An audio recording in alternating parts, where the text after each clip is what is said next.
because you're like so disheveled and confused anyway. So it's like more of a punishment, in my opinion, because God like, told you not to be out there fucking raw.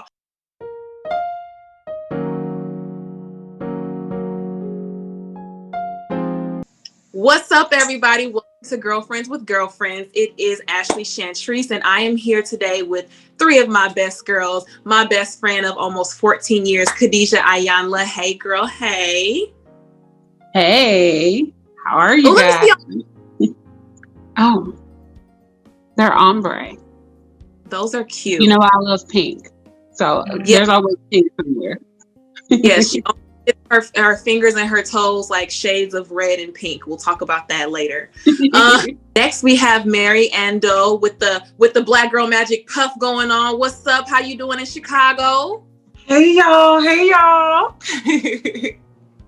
You look like a Black Panther. You look like you fight for civil rights with that black turtleneck. You know, that is always the mood. Right. Shout out to Black Lives Matter. And then last but certainly not least, I thought this was Rihanna when she first logged on, but it is Diamond Bright. What's up, girl? Hi, everybody. She's talking about Rihanna. Like, I could never. I tried though. Listen, it's good to have you back. We had you for the first time. The fans loved you. They've been asking about you. So here she go, y'all. She's back now. She wanted to say her piece. And today, honey, we are talking about season 1, episode 8. Now, that is the episode where Joan has a pregnancy scare. Whew, child, a few of those. I have yet to be a mom. It's something that, we're working on. But yeah, more than a few pregnancy scares. It puts the fear of God in you, and you lie and say you're not going to have unprotected sex again. You make all these promises to God. You like, you know what? I'm not ready for this. Like, we just, all of these things go through your mind when you're late. You know what I'm saying? You have all these symptoms.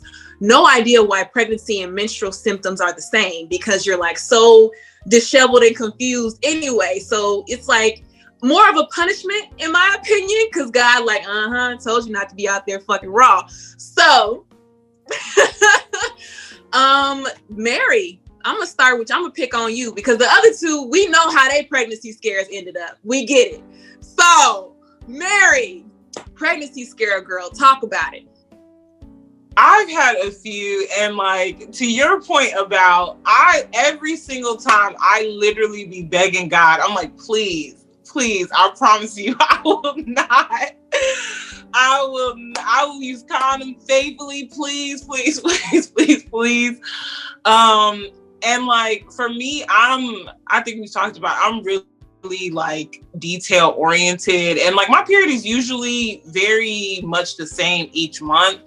And so like if I'm even like a day or two late, like my mind automatically is like, okay, pregnant. It like nothing even crosses my mind.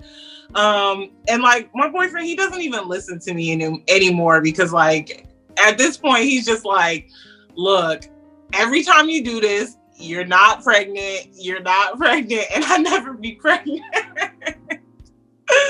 But like my boyfriend's getting older, and he like, I think he's hoping for like a slip up. So at this point, I'm just like, stay away from me.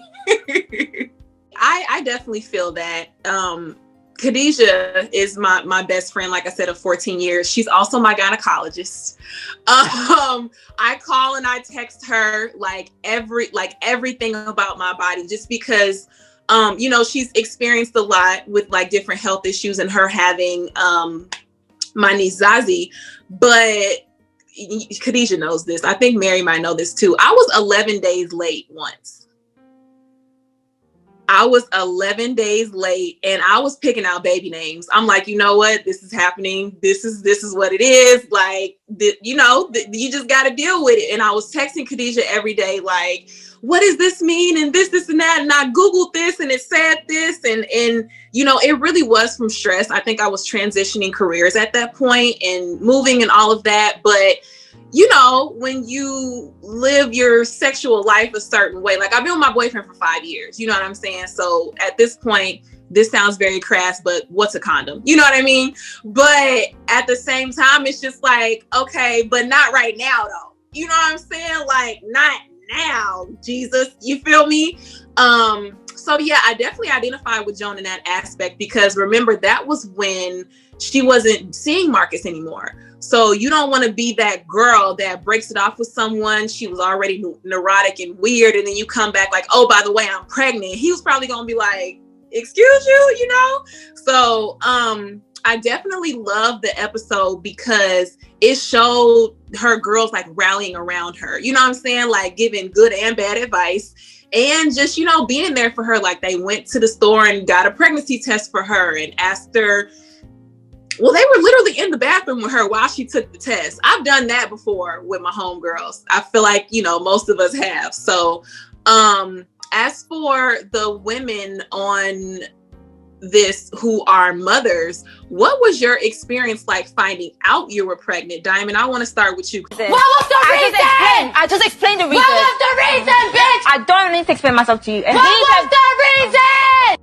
Okay, so it was graduation weekend, and I wasn't graduating that weekend because I graduated late because I was getting pregnant, and so we were going to Pinch Penny. We were going down to Pinch Penny or whatever, and I got sick as a dog, and it was all in my chest, and I went to the doctor like, you have to give me something, like I'm dying. And she came back in the she kept asking, was I pregnant? I'm like, no, I haven't missed a period. I haven't, whatever. And she's like, she came back in the room like, well, Mom, I took the test. I was like, who? She like, Mom, I took the test. I took the test twice to make sure because you were so adamant. Like, I'm sorry that your chest hurt. We can only give you Sudafed, but you are definitely pregnant. Like, definitely pregnant. So I'm like,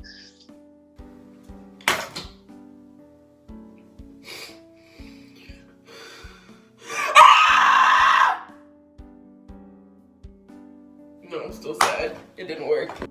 At that point in my life, it was like, I'm already freaking graduating late. Like, I was already down here not doing what I was supposed to do. And like, I was 22 when I was 23, but it's like, for some reason, I still felt like I was 16. It feels like you never, when it's happening, it feels like you never ready. And like I told my mom, like I called my mom crying after I got off the phone. She sent me this long, like inspirational text, like, we can do this, da da da da da. And I was like, girl, I'm finna call Planned Parenthood. Like, but I did it clearly. But it's like, and my girls like was totally, when I told that to them, they was totally like against it. Like, no, like we can do this. Like, you got a village, you got a tribe, you gotta like, I still call on them today. Cause it's still, as a parent, like sometimes you feel totally unprepared, but like as women, like that's something that men can't understand. Like for us, like it does kind of push our life on hold, kind of like, or it changes it anyway. Like, from the path that you thought you was gonna go is changing everything that you're gonna do. And I definitely had that initial moment of like, I'm not finna do this. Like, but I thought better of it. But that was my mother. But the worst part of that day was that I still went to the bar, but I couldn't take no shots. Like, and that's the thing. If you went by you or you visited, at least like graduation weekend is lit. So finding out I would be so upset. We love Dylan. We love her. She's beautiful. She's a miracle to us. She's a miracle to us. But it's like, dang, like it couldn't be next week. You know what I'm saying? So yeah, and I definitely love, because I remember following you on social media when you were pregnant. You were the cutest pregnant woman. Your friends were always around you. Like I just felt like it was so much, love that you got. So I'm glad that you had those people. And like you said, your mom sent you an inspirational text. If I'd have told my mom I was going to Planned Parenthood, like my mom is ultra conservative Black woman, like she would have been like, no, murder, like, you know what I'm saying? Like it wouldn't have been no inspiration. So I'm glad you still had your mom and she kept you in a positive place, because you didn't need anybody panicking around you at that moment. Yeah. So yeah, my niece Zazie, who so beautifully sang our girlfriend's theme song, and I actually got a chance to spend a lot of time with when I was back home a couple weeks ago. I know this story, but go ahead and tell everybody how you got pregnant, sister. So I was told, like, when I was 24 when I found out I was pregnant, or was I 23? Okay, I was 23. But like when I was like 21, because I've always had like period issues. Like I've never had a regular period. It comes whenever it wants to come. So like after a while, it's like I'm not scared. I'm not pregnant. The doctor told me, they said you have a 20% chance of having a baby by yourself. They said I had about 2 more years before everything went downhill. So like I held on to that 2 years. So I was scheduled to start fertility treatments. Like me and her dad have been together for, I think like 5 or 6 years by that time. I was scheduled to start fertility treatments at the end of January. So one of my cousins had just had a baby. So I went to Dallas to help her with her baby. And while I was there, she was like, "You just not right." I'm like, "What do you mean?" So it was food. That was like the first giveaway. Like I was eating potato chips and I was dipping plain potato chips in applesauce, which I don't eat applesauce. It was really strange. It just sounded like a good idea. One time I had like a fried pork chop and a bowl of Fruity Pebbles at the same time. I don't know why. It just seemed like a good idea. So she was like, "You got to take a pregnancy test." Mind you, I'm down in Texas. It was right. I think I got there New Year's Eve. So like we kicked it. She's like, "No, you got to take a test." I'm like, "Oh, fine." I done spent all my money. I got like $10. She makes me go to CVS, $8. I'm like, "You made me spend my last $8 on the test. That's going to say no. I can't get pregnant. Like, this is not happening." So I take the test and go in the bathroom. I'm like, "Is this 2 lines?" I'm like, that is not 2 lines. Oh, no, ma'am. Oh, no, ma'am. No, ma'am. So I run and tell her, she's like, "No, you're pregnant." I'm like, "No, I'm not. It's a false positive." I don't know how common those are, but the doctor said I can't have a baby. Like, I just ordered the fertility treatment. I can't. This is not happening. So it's just in my head. I tell him, he's like, "Nah, you probably not." I'm like, "I know, she tripping." Emergency room. Like, I'm like, "I'm gonna get a blood test because we go figure this out right now today." I go to the doctor. I told the lady, I'm like, "Well, I got a positive pregnancy test, but I'm cramping, I'm spotting, I don't know." She called me in this little room like an hour later. She's like, "Congratulations." I was like, "Oh." And then we did a little ultrasound thing. So my birthday is September 3rd. They're like, "Oh, well, the baby's due September 2nd. I'm like, well then. So like, I was excited just because nobody in my family, we were always told like, "Hey, she can't have kids. Like, she has to have help." So everybody was just like, "Yay." I mean, I was kind of nervous just on like the health part of it. Like, I'm like, am I going to be able to carry her? Like, is she going to, like, is it going to keep? Is this something that I'm going to lose? But she's here. She's here now. She's something. She is here, and she was due on September 2nd, but she was born on September 4th. Y'all know that's Beyonce's birthday. Her favorite thing about herself. Y'all ever took a pregnancy test and then you don't know if that second line is dark or not? So you try to like this lip gloss, but hold it up and be like, it ain't that dark. It's not pink, it's mauve. Like this ain't dark for real. So as far as like taking the actual pregnancy test, I know Diamond, you said you went to the doctor, but Mary, when you like took one, like what were your thoughts and like thought process when you were actually peeing on the stick? Because that's what gives me anxiety. I always and I'm saying always, like, I buy 2 boxes because I just never believe like the first one, no matter what it says. But for me, I'm like I told you, I'm like really, really like specific. So I'm looking at the directions and it's like, okay, you got to pee on it a certain way. You got to wait like a certain amount of seconds. So I'm like, okay, wait, is it 5 seconds? I don't remember, but it's like a certain amount. So I will always text like the same friend.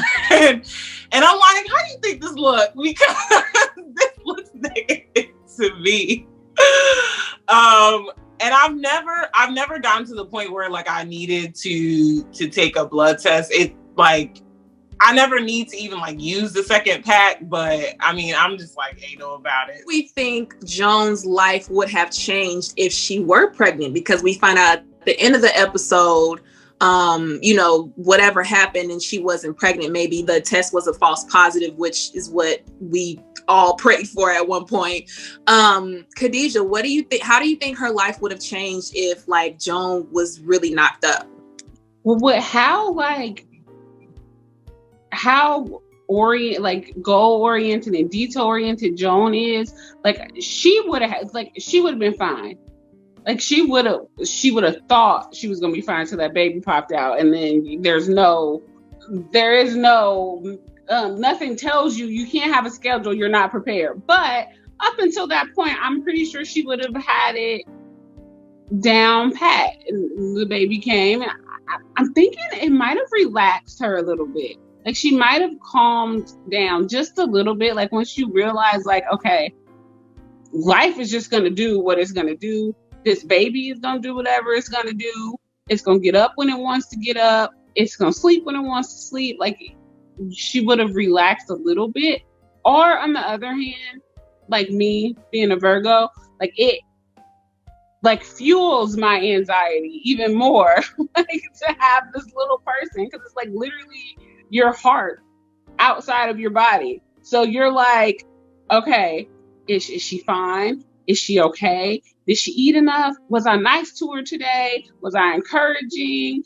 Did somebody say the wrong thing to my baby? Is she having a good day? Like it's hard.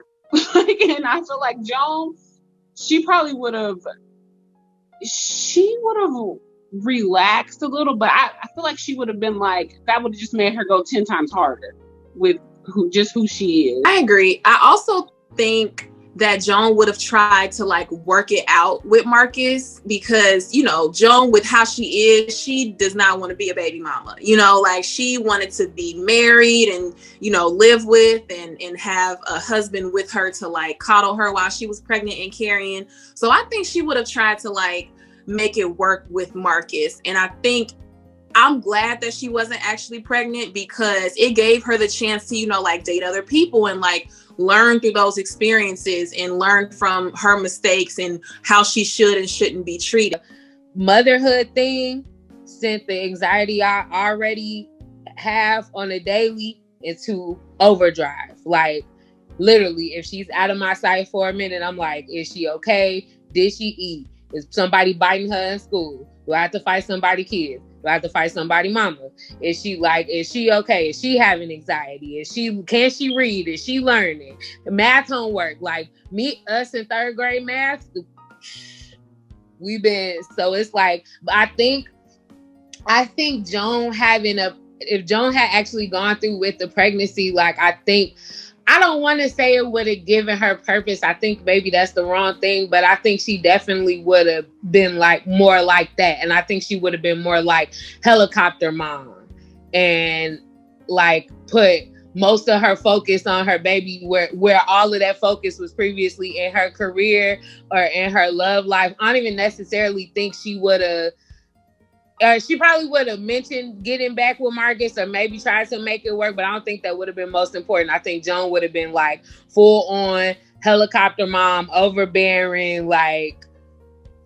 I agree. I was like, damn, like this series could have went a completely different way if Joan had a kid. Like it just, not that children aren't gifts from God, but, just for the sake of this situation, it's just like she had a lot more growing to do. in that aspect. And Lynn had me cracking up. She was like, you have sex one time, you break your 3-month rule one time, you get pregnant. I have sex all the time, all I get is rug burn. So yeah, you do have those people that it's like, this bitch ain't got pregnant yet, and we know how she living, but you know, I break my 3-month rule one time and I'm at the CVS buying a pregnancy test. So I get that. But like I said, I do really love how, you know, they were excited for her. They were there for her.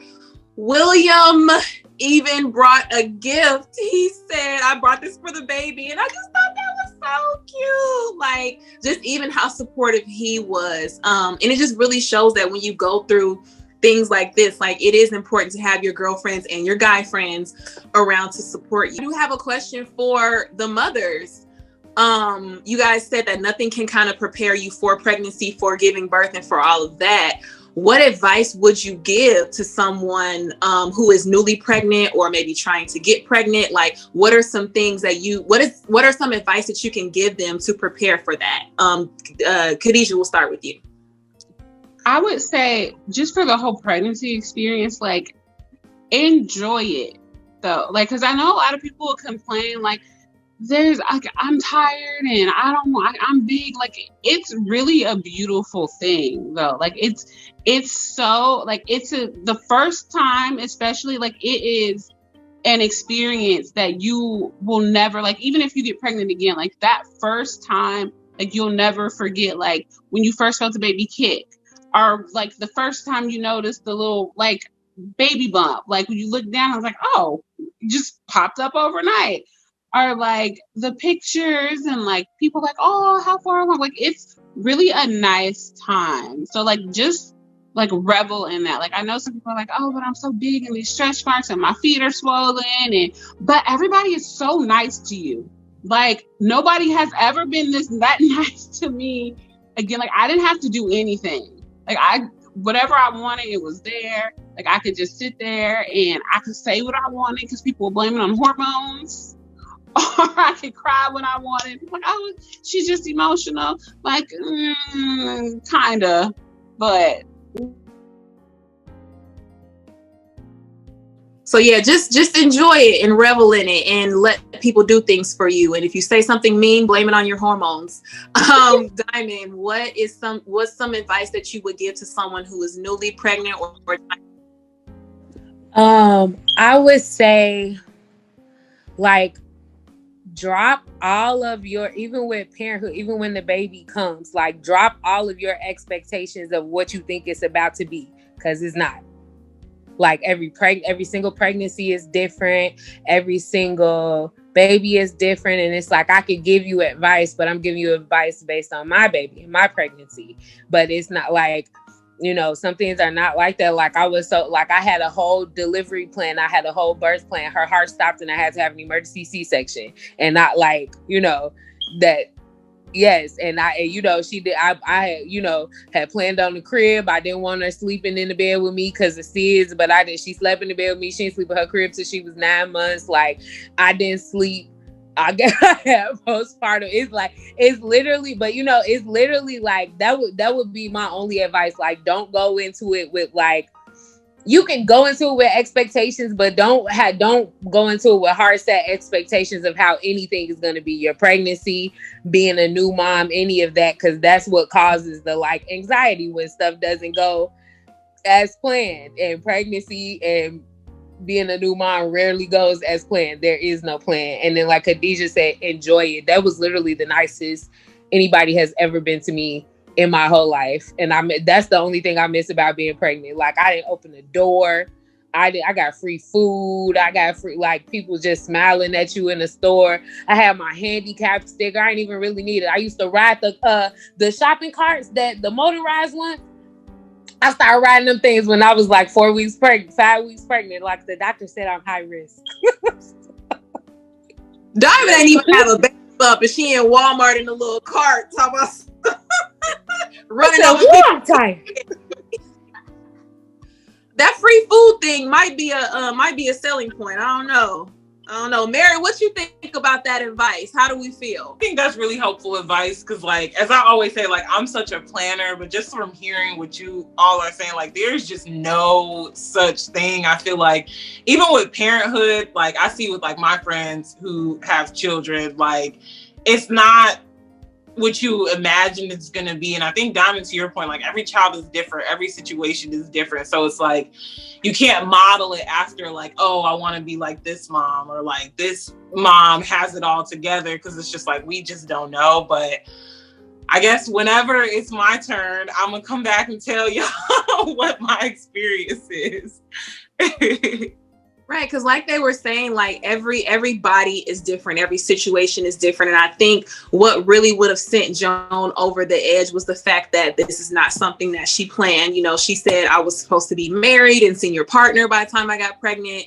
And then like Diamond was saying, you know, like she had like an actual complication during the actual birth. And I think with Joan wanting to be in control of everything so much, not that she couldn't adjust, you know, because y'all have had to make adjustments, but I think when you have those anxieties and you have, you know, those control issues, that's something that can really send you over the edge and, you know, in my opinion, contribute to like postpartum and things like that.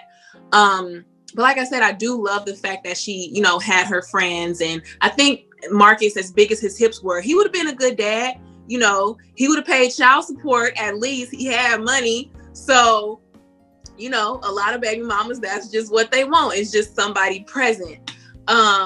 So yeah, I love this episode for that reason. And also I really love I love when Joan does that ugly cry. She's like, I can't go. Like, that is my favorite sound in the world. It is so hilarious and dramatic because I'm an ugly crier. Like, I am not cute when I cry. So love that we get introduced to Joan's ugly cry. This is also the episode that we find out a lot more about Lynn and the fact that she was adopted by white people. Because I think the moment where her and Maya have a conversation in Joan's kitchen, you know, I think they were just starting to get to know Maya and she was getting to know them. So I love that. I was going to say Persia. That's her real name. Lynn was telling her, like, you know, I'm biracial, but I was adopted by white people. So this is why, you know, I act and say the things I say and do. And I really love that we get introduced to that part of Lynn, because I think with racially ambiguous people, you kind of look like, okay, like, what's going on? Like, what's the background? What's the ethnicity? Like, where did they grow up? You know what I'm saying? Especially with Black and white people. I always be wondering, like, I wonder if the mama is Black or white. I always be like, I wonder if she got a Black or a white mama. But we learned that, you know, Lynn's adopted parents are white. And Maya makes a confession. She said, my white secret is I love me some Bon Jovi. Bon Jovi, that's how you say the name. So everybody, say your white secret. Mary, will go with you. What is your take on white culture that you identify with? I'm cracking up because I actually really like this episode too, especially since, like, in some of the episodes that we've seen and like that will come up, like, Lynn is probably, I think, to Ashley, you've said this before, like, the most woke. So it's just interesting that, like, even though she was raised like by two white parents, that she has like the thoughts that she has, because that's not normally the case sometimes when you're surrounded like by white people. And I shared this earlier before we got online, but I have a lot of white crushes, like and it's usually like actors. So I was telling y'all that Ryan Philippe is my white crush, but I have another one, and I know this is so, y'all gonna be like, really, him? I don't know if y'all have seen any movies with him, but his name is Gerard Butler. I think he's like Australian. He just looks so good to me. I know that's right. Mary, he is so old. I really, like, one thing my friends joke about with me is, like, I like older men. You know, it's actually surprising that, like, my man has a very boyish face, because, like, in general, I just like older looking men. Like, I like older men. And yeah, he is fine. So I watch these, and y'all check it out if you're ever bored. But I guess this is part of the white confession. BuzzFeed has this like segment on YouTube called Thirst Tweets. And they'll have celebrities come and like read thirsty tweets. So like he was on there and like, oh my God, the tweets were just out of control. But like he's been on there. Who else has been on there? Like, it's not just white people on there, but like they brought Michael Ealy, and you know those tweets were just out of control. They brought him on there. They brought Megan Good on there. So yeah, that's my little my white secret. I love celebs read the thirst tweets. And honestly, I've seen Gerard Butler in a few movies, and he's a very talented actor. He's very handsome. He's a very like established, like handsome man. And he's European. Where is he from? I think it's Australia, but I can't be like he has a very nice accent. I'm not sure what country he's from. Diamond, what is your white secret? My white secrets run deep. Because as I was telling the girls earlier, I really thought I was part of like Generation X, the way I watched MTV. I was very much MTV generation. I guess my biggest one, like the one that is still with me to this day, like I was a die-hard Backstreet Girl, like AJ McLean. Like I still like, you know, even though he did a little, you know, he had a little problem, you know, and I forgave him for it back in the day, and I still want to marry him. Like that's my biggest, but like that and all like white. I try not. I hate to say white people music, but that's, you know, like pop, country, like that's all I will rock out in a minute to some Nirvana, to some Taylor Swift, to, you know, Celine Dion, all of that. That's my, like, they run deep. I think Black people have kind of taken in Celine Dion because, first of all, she sings her face off. So anybody who can sing to Black folks, girl, come over. You good. You know what I'm saying? So yeah, Celine Dion, absolutely. My white secret is obviously like the music, because we all grew up in the 90s and you lived under a rock if you didn't know NSYNC and Backstreet Boys and that whole pop wave. I was obsessed with Christina Aguilera when I was younger. Every album, every performance, like I just loved her talent so much. To this day, like when I meet her, I will probably just be so starstruck because I just love her talent so much.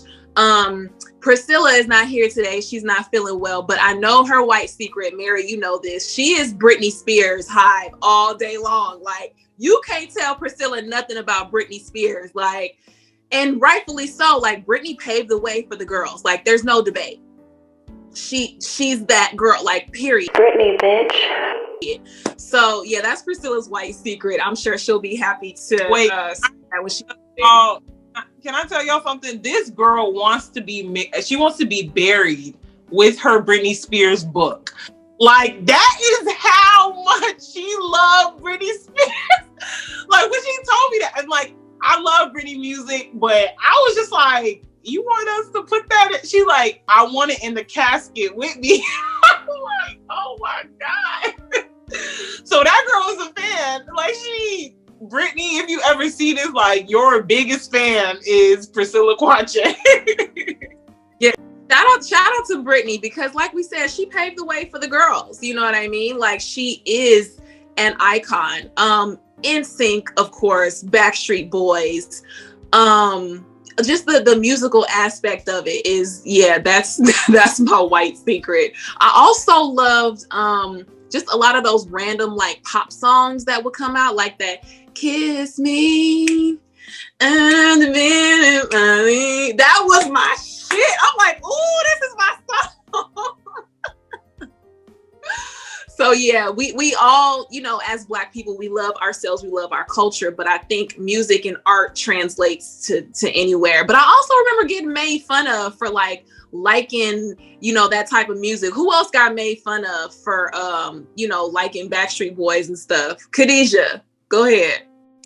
So my white secret, Diamond, I still argue with people over the Backstreet Boys versus NSYNC. I'm a diehard Backstreet Boy fan. I will argue with you up and down Like, okay, yes, Justin Timberlake, I love him. We all love him. But as a group, Justin Timberlake and JT, the only people who can sing. I don't know what the other ones were backup dancers. Them Backstreet Boys, though, Howie, Brian, AJ, Nick, and Kevin, they go sing. They go sing. All of them. I follow all of them on Instagram. That fine part, Harmony Honey, I think wasn't touching it. They weren't touching the harmony. Yes, I know we supposed to be on mute, but period, Khadijah, period, Pooh. I still argue with. I just unfollowed somebody like about 2 months ago because I said something about the Backstreet Boys. It said NSYNC and it was cute. I was like, well, this is cute, but I can't get it because, you know, I didn't choose this thug life. It chose me. I'm just Backstreet Gang. So somebody was like, oh, girl, you crazy. NSYNC. I'm like, unfollow because I don't need this type of negativity in my life. I just told you don't. And you know what's crazy? Like, the Backstreet Boys have said it all the time. Like, they were inspired by Boyz II Men. They were inspired by Keith Sweat. Like, they acknowledge, if you ask them who they were inspired by, it's all Black artists. Like, they always say that. Backstreet Boys they will say it. They were like, we were inspired by Black art. They were like, we wanted to sing like Boyz II Men. Like, and you felt it. Like, there was like soul there. There was spirit there. So when it comes to Backstreet Boys and NSYNC, you're right. It's Backstreet all the way. I be telling people all the time it's Backstreet. It's just Backstreet over NSYNC. They sold more. I think. That matter of fact, that was my first CD when I was 5. That was my first CD that I ever got. It was the Backstreet Boys. My mama got it for me. And I've been rocking with the Backstreet Boys since then. And Clueless. Clueless is that was the first movie I got.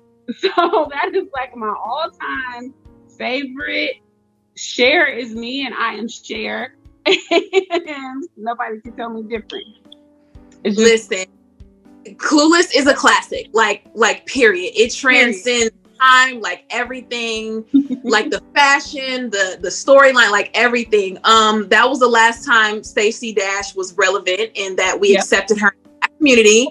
So, you know, we just like to look back at her times before she started aging and wearing a MAGA hat.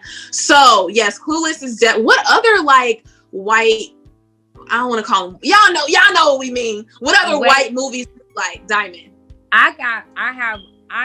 Speaking of MAGA, this made me think of it. This is the white secret I should have revealed. I used to be obsessed with Kid Rock, and I recently found out, like, over the last few years, that he is a raging bigot. Mm-hmm. Yeah. Like, I'm so mad. That's probably my biggest disappointment. Like, I freaking loved Kid Rock. Like, he was cool. I was obsessed. Like a homeboy. Yes. Did he rap kinda? Yes, he was very much trash, but I loved him because of that. He said something about Beyonce. He did. That was the first thing. That was the first thing that made me you know, he was on my radar. Look at him sideways. He started coming out with the comments, the bigot comments, out like back to back. I'm like, sir. So I canceled him. I tried to write him out of my life. Because that song, him and Sheryl Crow, that was my song. I saw your picture today. That's the one. I mean, speaking of the rockers, so I used to be like watch everything on VH1. So you know how like Flavor Flav had his show. I was really invested in Rock of Love with Bret Michaels. Oh my God, Mary, I love the show. Oh my God, Rock of Love. That was the show. Like, that was the best one, I think. Say this, but I'm glad I'm among friends because I watched that show faithfully. Like, it's weird because sometimes I'll see some of the girls from the show, like Britannia, like I don't know if y'all remember her. I thought she was amazing. She had her dimples pierced. And it was just a bunch of rocker chicks in there. And I was just like, yeah, that was my show. I thought I was like the only one secretly watching that. No. I don't like the t-shirt. That was like making me gag. Yeah, that's the best one. I'm really glad to be amongst the tribe here that can understand me. Wow. I loved it because it was like, first of all, I don't know what it is about Bret Michaels, but he was kind of cute. He was fun. He appeal, and then it was like, it was so messy. Oh, it was so messy. It was just, them white girls was literally like, it was just a mess. And how old were we? Like, what, like 6th grade or something? It was so, I'm like, what are we doing watching this? But it was just so entertaining. I honestly, Flavor of Love and Rock of Love, it's a really hard choice. I can't say which one. It's a hard choice.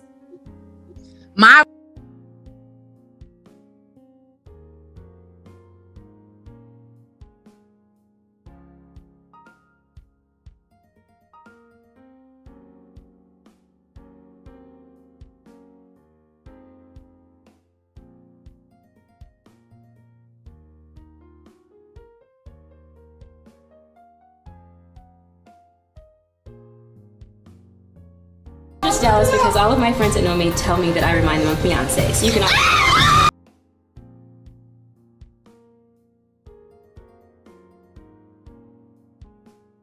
God, are you just saying Beyonce?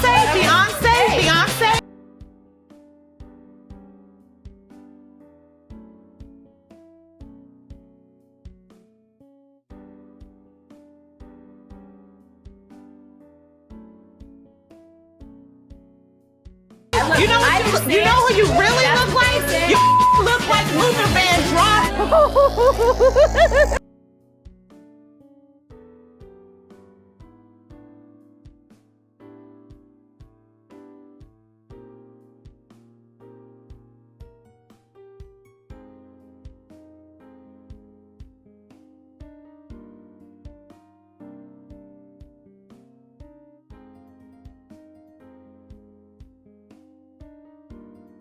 She paved the way for the girls. She did. Kiss the ring.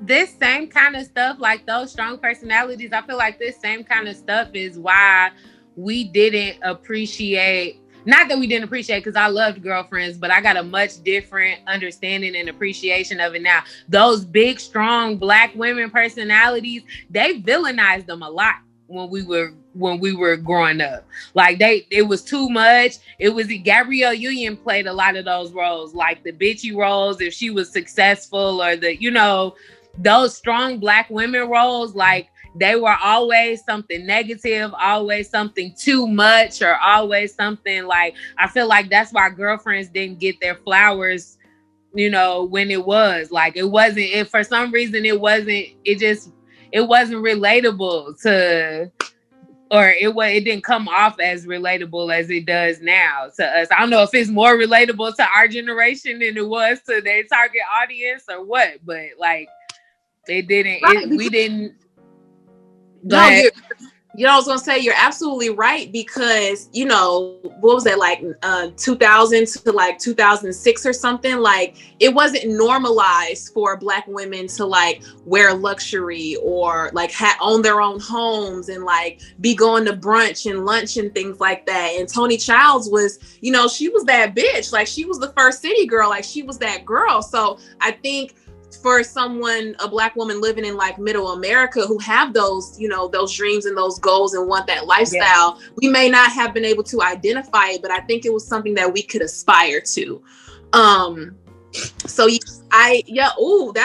a word, Diamond. That's a dissertation right there. You might want to really explore that, because I think I've been thinking about that a lot with even like showing Dylan stuff, and with her watching stuff. She's getting of age now that she is sit and watch, Grey's Anatomy and Private Practice and stuff, and Desperate Housewives with me. So I try to show her, I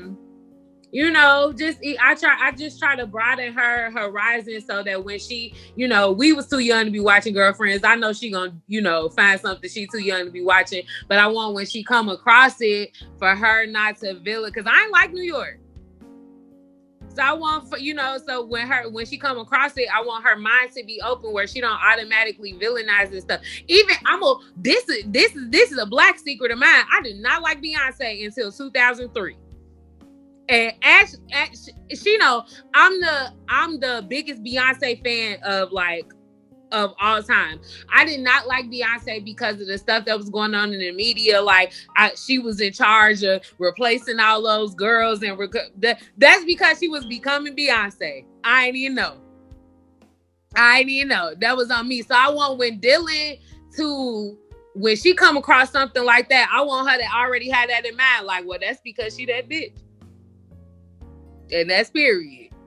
And that's what you call good parenting, okay? I love that you said, I want my child to have an open mind, because I think a lot of people look at Black women who act and carry themselves with confidence and that are self-assured, and you make these judgments about us. And it's just like, first of all, you don't know me. Second of all, why does it intimidate you or make you feel a way that I act like this? Because white women have been kept women and luxurious women for years, but all of a sudden now that Black women are stepping into it, it's a problem. Just say you hate Black women and go. Just say it. But stay gone. I think you made a good point. I know we are discussing girlfriends, but I was talking about Real Housewives of Potomac with a couple friends. Like, I watched it the first season when like there wasn't that much talk about it, but like, so I have like missed everything that has happened recently. But they were telling me that there was like this big fight between two of the housewives, like Monique, and then I think, was it Candace? I really like Monique. I stalk her on Instagram. But another one of the housewives, Dr. Wendy, was like, well, y'all shouldn't have fought because like, that's why, they look at Black women and that's why they look down on Black women. But y'all, when I tell you, like, I watch Real Housewives of Orange County, I watch Real Housewives of New Jersey.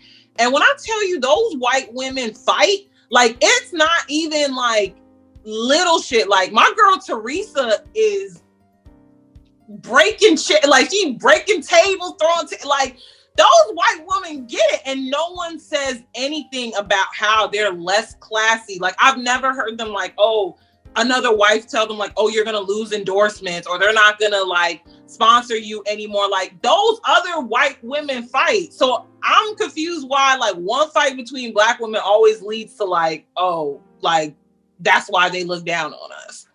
It's respectability politics. And I think people hold Black women, Black people in general, but more so us, because, misogynoir, to a unfair higher standard. Because Shorty on one of them shows took her leg off and threw it on the table. As hilarious as that was to me, bitch, why you got to take your leg off? You know what I'm saying? Like, put that, they made it for you for a reason. Leave that motherfucker on.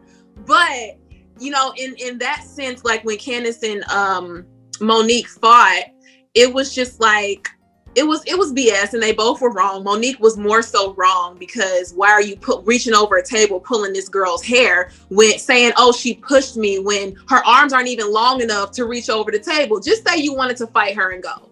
You know what I'm saying? I respect that more than you making, these false ass, like, oh, this is what happened, but I blacked out. Like, girl, just say you didn't like her. I wanted to whoop your ass and move on. I could respect that more. But all of y'all are absolutely right. Like, these white women on these shows, like, they have so much mess and drama. They talk to each other crazy, but it's Black women who are supposed to, just sit down and behave a certain way. Like, obviously it was wrong. You're not supposed to put your hands on people, but why are we held to a higher standard than every other race? Every time, like she said, like Teresa Giudice, baby, Drita from Mob Wives, that's a full thug.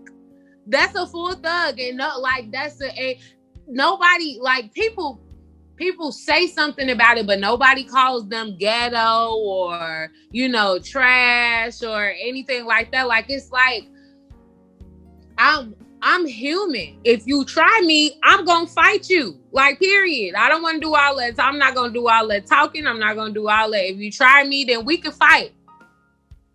I don't yell. It make me cry. Yelling and screaming make me cry. And then I don't want to cry in front of you. That, that cause I'm a thug. So either we can fight or you can shut up.